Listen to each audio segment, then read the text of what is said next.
بلوچ یکجہتی کمیٹی کی جانب سے بلوچ نسل کشی کے خلاف تحریک کا آج 31واں دن ہے، کیونکہ اسلام آباد پہنچتے ساتھ ہی اسلام آباد پولیس کی جانب سے یہاں پہ اسلام آباد میں بلوچ اسٹوڈنٹس پر تشدد کیا گیا، عورتوں پر تشدد کیا، جس دوران 300 سے زائد اسٹوڈنٹس کو جو ہے نا گرفتار کیا گیا۔ اس کے لیے ہم نے اسلام آباد پولیس کو 3 دن کا الٹیمیٹم دیا تھا کہ وہ گرفتار ساتھیوں کو رہا کرے اور ساتھ میں جو FIRs انہوں نے کیے ہیں پورے تحریک کے دوران ان سب کو ختم کرے۔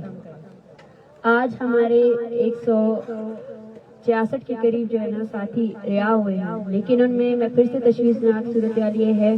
کہ ڈاکٹر ظہیر بلوچ جو کہ PhD کے اسکالر ہیں،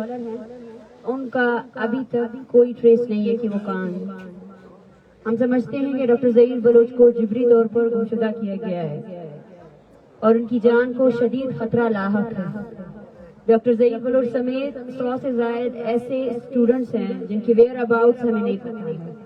ہم اسلام آباد پولیس سے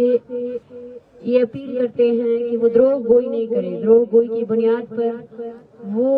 جو طلباء انہوں نے گرفتار کیے ہیں، جن کو جبری طور پر گمشدہ کیا ہے اور خدشہ یہ لائق ہے کہ انہیں غیر قانونی طور پر فزیکل ریمانڈ میں بھی رکھا گیا ہے، ان کو رہا کرے۔ اگر کل تک ان تمام طلباء کو رہا نہیں کیا گیا تو یہ تحریک اپنے پریس کانفرنس کے تھرو آگے کی طرف موو کرنے کا اعلان کرے گی، جس کی ذمہ داری اسلام آباد کی انتظامیہ میں کی ہوگی، اور اس کے ساتھ ساتھ جو FIRs آپ نے کیے ہیں اس کے خلاف اس کو قواش کرنے کے لیے کوئی بھی ترتیب آپ لوگوں نے نہیں بنائی ہے۔ ہم پھر سے اسلام آباد انتظامیہ کو یہ پیغام دینا چاہتے ہیں کہ ہمارے پاس تمام لسٹیں موجود ہے کہ کتنے لوگ آپ نے جو ہے نا گرفتار کیے ہیں، اور اسلام آباد انتظامیہ کی اس غیر قانونی اور غیر آئینی عمل کے خلاف انسانی حقوق کے اداروں سے یہ اپیل کرتے ہیں کہ وہ اسلام آباد انتظامیہ کو کمپیل کرے کہ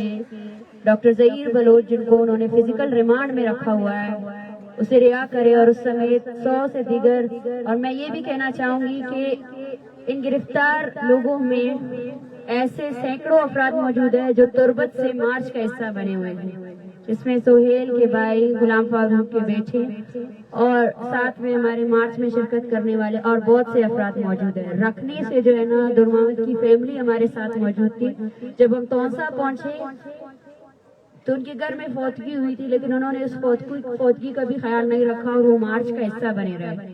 انہیں آج تیسرے دن گرفتار کر رکھا ہے اور نہ ہی ان کے خلاف کوئی کیس ہے، نہ FIR ہے۔ تو یہ آپ کی اسلام آباد پولیس کی اصل شکل ہے،